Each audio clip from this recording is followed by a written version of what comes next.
About, why are we here? Why is this important? We all recognize that, so it's not a hard topic to meet, convene, and try to really figure out a way to make a difference in this region on this topic.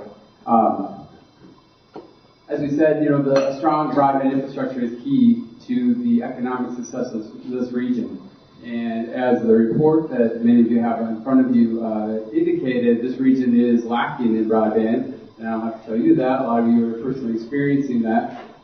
So this topic is very relevant to this region in particular. And we all know that important as anything is to economic development success, as Dave and I have talked on many occasions, broadband is often the key thing that is the first thing a company might ask for. It's no longer about roads and infrastructure. It's a new type of infrastructure, which is broadband.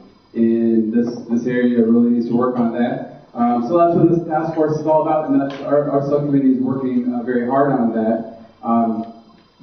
You might ask, yeah, but we've known this. Why now? Why is now an exciting time to be talking about broadband and what we can do about it? Well, actually, the timing is very good right now for many reasons.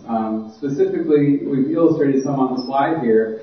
There are many things in play right now that if our effort here can impact any of those activities, it could be a real game changer to how this region experiences improvements in broadband. Specifically, there was a Minnesota State Broadband Task Force formed by the governor in 2008. They recently released a 146-page report about what they think should happen in terms of broadband.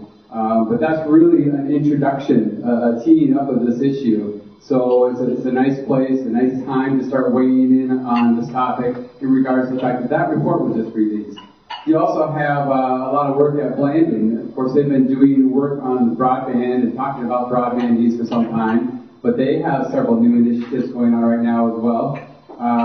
One that the company I work for has been tracking, and our industry has been tracking really close, is what's recently come out of the FCC in terms of their National Broadband Plan.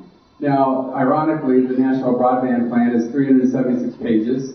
It's 12.1 megabytes in size, so you need broadband to download the National Broadband Plan. But that's on the side, I guess. It's quite thick. And it's quite thick because it's a complex issue. I mean, certainly there are costs involved, there are needs involved, there are disparities, there are different types of technology, and there's many good answers and there's many poor answers. And so apparently it takes 376 pages to lay out a framework for what the FCC at least thinks should happen. Again, timing is great because this is the first, tee up of this topic at a federal level. The FCC saying, here's what we think should happen. Doesn't mean it's happening. It means that's a starting point for a conversation that'll move into the legislature. And right now, our legislators, both state and federally, are talking about this very issue. So it's a key time for us to be gathering like this today and talking about what can we do at a grassroots level to affect that conversation that's going on really now more than ever, federally and statewide. Finally, on this slide, you'll see we have the ARRA, the American Recovery and Reinvestment Act, the stimulus funding, and there was a broadband component to that, where they had $7.2 billion to spend on projects to get broadband out to unserved and underserved areas in our country. So that's happening both through the Rural Utility Services Program or Administration and the National Telecommunications Infrastructure Administration. So two different parts. One's under the Department of Commerce, one's under the Department of Agriculture. Both have taken these funds and getting them out there. The good news is that also created a lot of excitement in the world of broadband. The bad news is no applications for this area were funded. We just heard recently. Which is very disappointing because we all know the need is here and the funds were there, but this is not an issue unique to here. And so you'll find that there was a lot of competition for these dollars, and I know our company and others had requested to do this very thing that we've been talking about in this very area. That was not funded. Other projects were. So, but what it does to me is, I think it just reinforces why we're talking today. if there's going to be a one-time shot of money, that's a great thing, I guess, but you can't count on that. I think we're learning that a one-time grant or a loan or this new stimulus, while it's certainly helping the economy, it didn't change the state of broadband here in this community or in this region. And I think what that tells us is that we need something that's more sustainable. We need really some serious changes that changes how we look at getting broadband out to rural areas, high-cost areas that sorely need it. So our subcommittee, our broadband task force, came up with two goals to try to push this forward in a sustainable way in this region. The key one is this first one you see up on the slide, which is making some changes, and this is really a federal thing, changing how universal service funding works and what it covers and what it's for. As you know, or you may know, that the thought of universal service has been around since the Communications Act of 1934. It's really the first time that our industry and our nation talked about the fairness issue of telecommunications and how if everyone has access to a national telecommunications network, that benefits everybody. The trick is, to do that, you have low-cost areas, metropolitan areas where the cost to put in infrastructure is low. Contrast that to areas like the rural areas around Park Rapids and this region that are full of areas that are extremely high cost. I mean, let's face it, if they weren't high cost, the service would be there. If it made a great business model, great business sense for a company to go there, there'd be no reason why it isn't there today. The reason is it's extremely high cost. And that's not hard to imagine. You know, it costs money to put the infrastructure in, yet it's a very sparse area, and in some areas certainly economically challenged, and that all means it doesn't happen. That business doesn't just roll to town and build out into the rural areas. So we need something else. And if you think about universal service, think about how basic telephone service was there's a reason basic telephone service is in 99+% of homes in the United States. Less than 1% of residents in the U.S. do not have phone service and do not have access to it.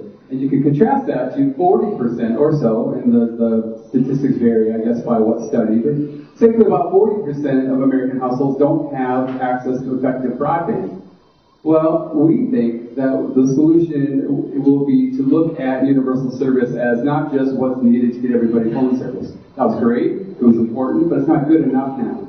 What's good enough now is assuming that broadband is what everybody needs to have. Not just a dial tone, not just phone on the wall, not just electricity. Everybody needs broadband. It's a basic necessity that everybody should have. If you look at it that way, you can imagine applying the universal service funding mechanism, which is how these high-cost areas were able to get phone service. Why not look at that mechanism that's in place as a mechanism to get broadband out to everyone? And so our committee has been pushing forward on that. Now, that's a federal thing, and it's a legislative thing that'll have to happen. So it's not simple, it's not quick. The good news is, in the first blush of the FCC's National Broadband Plan, it did contemplate expanding the role of universal service to include broadband. So that's good. So again, to our timing point, it's a great time to be pushing this to reinforce that we think as a region that universal service means universally available broadband. And the legislators are going to be talking about these various issues right now going forward based on that broadband plan that was handed over by the FCC. So that's really key and a key central point that I think we can really make effective change, and that's a sustainable one. I mean, as I said, this concept was in 1934. We have phone service to virtually everyone. Why not think of broadband in those terms? But it's not a quick thing. That's changing how things are funded. The availability of funds for rural providers to get broadband out there. And we're not talking about one particular technology. It doesn't matter the technology. The thought is getting effective broadband in an economical way, one that people can truly afford on rates that are equitable to metro areas. That kind of broadband. That's what universal service was about in the phone world, and that's what it should be about in the broadband world, regardless if it's a wireless, if it's cable, if it's telephone, or some other technology, satellite. As long as it's effective, two-way, true broadband, we don't care about the technology, we just care that there's access universally to that technology and in a way that people can afford. You should pay similar rates here as you do in the metro area. Again, if you look at the telephone version of universal service, so what exists today, without it, it's estimated that your local phone service in rural areas around here would be in excess of $100 a month. Well, why is it not at $100 a month? It's because there are these mechanisms in place to help where the low-cost areas help cover the cost in the high-cost areas, because frankly, it's good if everybody has this type of service.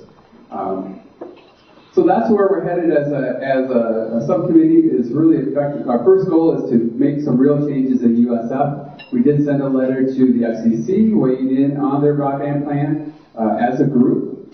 Again, reinforcing the idea that they should focus on universal service expansion to include broadband.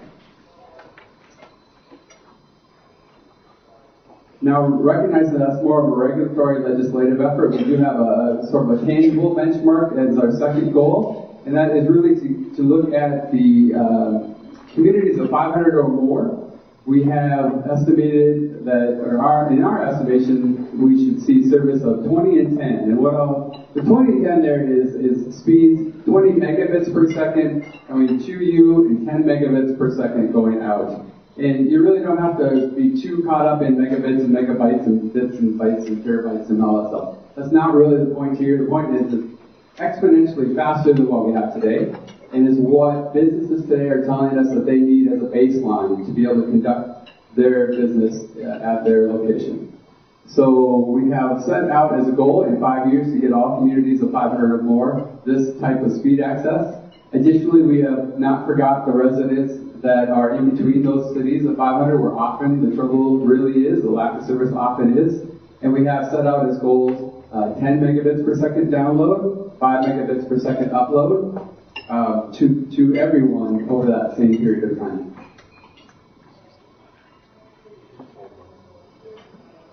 A couple of quick stats, and then I'll get out of the way here. Why does this matter? Why does speed matter? I think we get it, but just to reinforce that, here's a couple of stats that I think are interesting. The average website has increased in speed or in size by 540% since 2003. Now, why is that happening? It's happening because some users now have very high broadband access. Web developers, content developers are seeing the potential of that. They start to develop these very cool, very intense sites, which is what you want to have happen, right? New features, new capabilities. The trouble is they come along with size, and if you're on a low speed connection, that's a real issue. You can see the download time as it compares for that size of a website.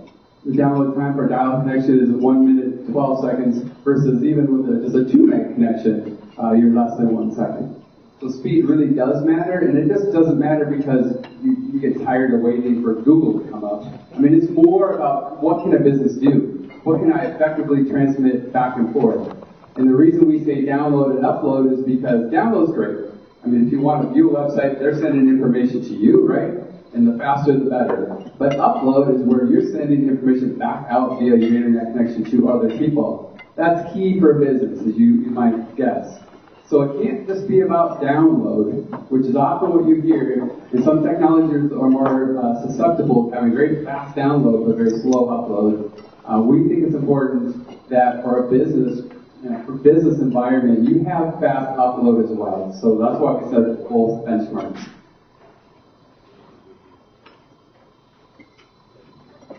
A couple more examples of the size and how things are changing and demanding more of your connection. Your average YouTube video now is expanded to 2 to 15 megabits. For a dial-up connection, you're talking between 4 minutes and a half hours to download that video, where somebody with true broadband is going to do that in a matter of seconds. That's not equitable. We need to fix that. So it is about getting the access out to everybody. It is about getting true two-way communication out to everybody, and we think the universal service changes to expand to include broadband is a key, long-term, sustainable way to go. So that's where our committee's at.